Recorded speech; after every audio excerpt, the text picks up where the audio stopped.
అమెరికాలోని international students కి మళ్ళీ ఇబ్బందులు ఎదురవుతున్నాయి. F1 వీసా మీద అమెరికాకు వెళ్లి అక్కడ చదువుతూ ఏమైనా తప్పులు చేసినా, చట్ట వ్యతిరేక చర్యలతో పోలీసు రికార్డుల్లోకి ఎక్కిన, ట్రాఫిక్ వయలేషన్స్ కి పాల్పడిన అలాంటి స్టూడెంట్స్ సెవీస్ రద్దు చేసి దేశం విడిచి వెళ్లిపోవాలని ఇమిగ్రేషన్ అధికారులు ఆదేశిస్తున్నారు. ఇప్పటికే కొంతమంది విద్యార్థులు ఇలానే అమెరికా నుంచి వచ్చేశారు. ఇలాంటి వారిలో తెలుగు స్టూడెంట్స్ కూడా ఉన్నారు. అయితే ఇప్పుడు ఆప్షనల్ ప్రాక్టికల్ ట్రైనింగ్ అదే ఓపీటీలో ఉన్న స్టూడెంట్స్ ని ట్రంప్ అడ్మినిస్ట్రేషన్ టార్గెట్ చేసింది.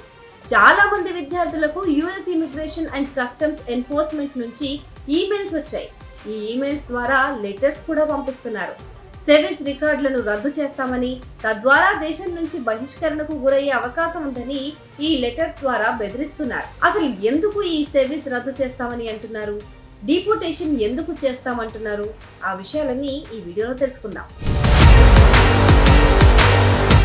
ఈ సమస్యకు ప్రధాన కారణం student and exchange visitor information system అంటే సెవీస్ లో జాబ్ స్టేటస్ ను అప్డేట్ చేయకపోవడమే. ఓపీటీ నిబంధనల ప్రకారం విద్యార్థులు తమ 12 నెలల ఓపీటీ ప్రోగ్రామ్ లో మాక్సిమం 90 రోజులు మాత్రమే నిరుద్యోగులుగా ఉండటానికి అవకాశం ఉంటుంది.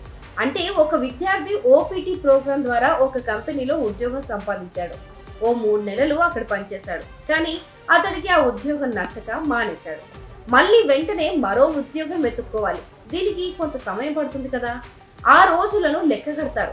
ఇలా 12 నెలల ఓపీటీ ప్రోగ్రామ్ లో 90 రోజులు అంటే 3 నెలలు మాత్రమే నిరుద్యోగులుగా ఉండటానికి అమెరికా ప్రభుత్వం అనుమతిస్తుంది. అలాగే ఓపీటీ తర్వాత స్టెమ్ ఓపీటీ అనే ప్రోగ్రాం కూడా ఉంటుంది.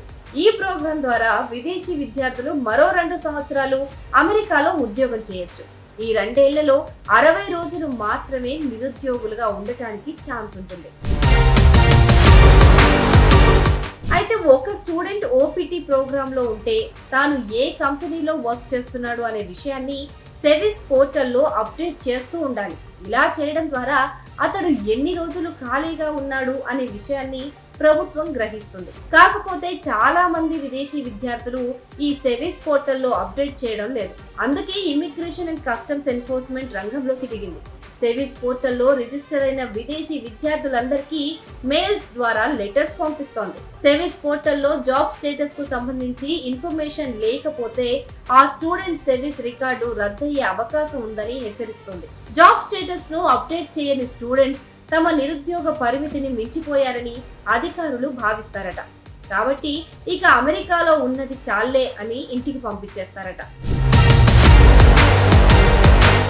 ఓపీటీ ప్రోగ్రామ్ లో ఉన్న స్టూడెంట్ ఉద్యోగం కోల్పోయినా, కొత్త ఉద్యోగంలో చేరినా 10 రోజుల్లో సెవిస్ పోర్టల్లో అప్డేట్ చేయాలని అమెరికాలోని న్యాయ నిపుణులు సూచిస్తున్నారు.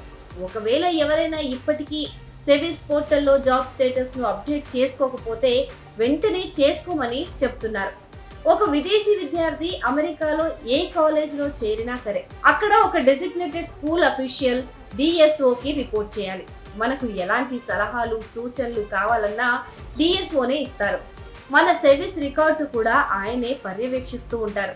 కాబట్టి నిబంధనల ప్రకారం ఓపీటీ ప్రోగ్రామ్ లో ఉండి సెవిస్ అప్డేట్ చేయని వారు తమ డిఎస్ఓని సంప్రదించి అప్డేట్ చేసుకోవాలని ఇమిగ్రేషన్ అధికారులే సూచిస్తున్నారు.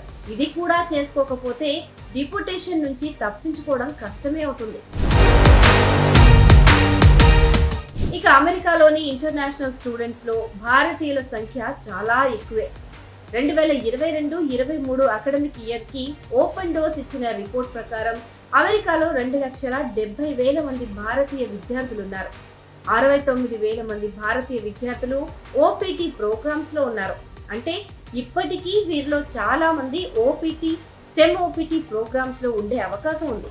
వీరందరూ ఇమిగ్రేషన్ అండ్ కస్టమ్స్ ఎన్ఫోర్స్మెంట్ నుంచి లెటర్స్ అందుకునే ఉంటారు. అయితే ఓపీటీలో ఉండి 90 రోజుల నిరుద్యోగ గడువును ఇప్పటికే వాడేసుకుని ఉంటే వెంటనే యుఎస్ విడిచి వెళ్లిపోవడం మంచిదని నిపుణులు చెప్తున్నారు. ఒకవేళ ఇంకా యుఎస్ లోనే ఉండాలనుకుంటే నిబంధనలకు అనుగుణంగా ఒక కొత్త కోర్సులో జాయిన్ అవ్వమని సూచిస్తున్నారు. అంటే స్టూడెంట్ వీసా F1 ను పొడిగించుకోవాలి. ఇది కుదరకపోతే టూరిస్ట్ వీసా B2కి కూడా మారొచ్చని సలహా ఇస్తున్నారు. అంతేకాని నిబంధనలకు విరుద్ధంగా అమెరికాలో ఉండి ఇబ్బందుల పాలు కావద్దని హెచ్చరిస్తున్నారు.